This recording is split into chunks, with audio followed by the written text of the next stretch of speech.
As we get closer to the election, we hear a lot of voters and candidates talk about the state of the economy. Now, there are a lot of new developments in the past week or so, let's right now look at how this all affects us. Joining me now is Alan Franks, the author of Empowered Money. Alan, good to see you.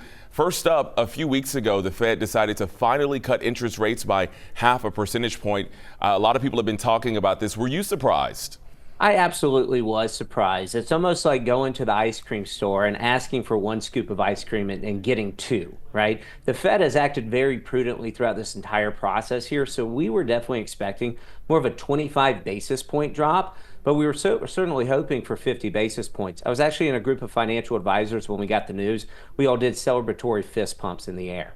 Yeah. Now, the fact that they did this here is it actually shows me they may have been a little bit late to the game or felt like they were late to the game in lowering interest rates. And they had to do something a little bit more drastic to curb any further damages that could have done to the economy. But that being said, that's going to be the biggest punch here, we think. And then they're going to just slowly but surely lower those interest rates here another point, another percentage and a half here over the next 12 to 18 months. So let's talk about the impact to people, everyday people and Americans' wallets. Will we see something anytime soon with that cut? Yeah, that's what everybody should be asking. What does this mean to me here? So there's some really good news here. If you have any variable debt, like look at a credit card, or if you have a home equity line of credit, or even an investment line of credit, anything that has interest rates that are variable, those should have already lowered here, meaning you're paying less interest. It should put some extra cash in your pocket every single month here.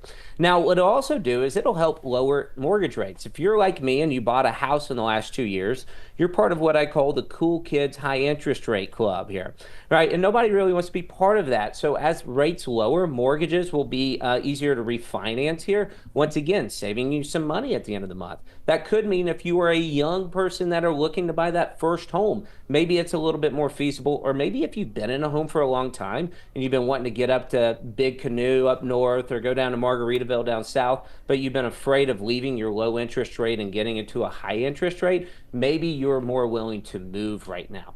Now, with the good comes the bad, right? And one of the bad things that's going to probably happen here is that we have been spoiled where we can put money into a high yield savings account or a money market or a CD and earn like 4 to 5% with just having our money sit there, right? Well, we are going to see those interest rates start to come down. So most of it's good, but there are a few things that will be bad from lowering interest rates. Yeah. And Alan, we know inflation is down. It's not necessarily down exactly where the Fed wants it to be, but will the interest rates help with prices at the grocery store? Unfortunately, I don't think we should hold our breath on this. I think what's important to know is when we lower inflation, all it's really doing is it's slowing the pace at which prices are increasing. The prices aren't actually going to go down. That would be what we call deflation, and that's actually worse of an economic situation than inflation here. So I'm not highly anticipating many prices to come down, but I certainly hope that prices stay stagnant for a little while, or at least slow the way that they're going up.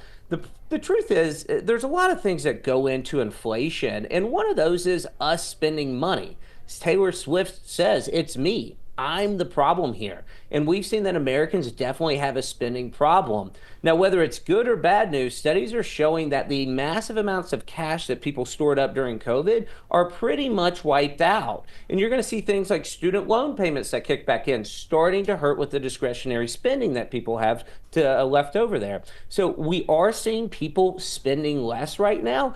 And if we spend less, there's less of a demand there. Prices will eventually correct itself and maybe not lower, but at least stagnate here for a little while. Alan Franks, the author of Empowered Money. Alan, always good to have you on. Thanks so much. Thanks so much, Jonathan.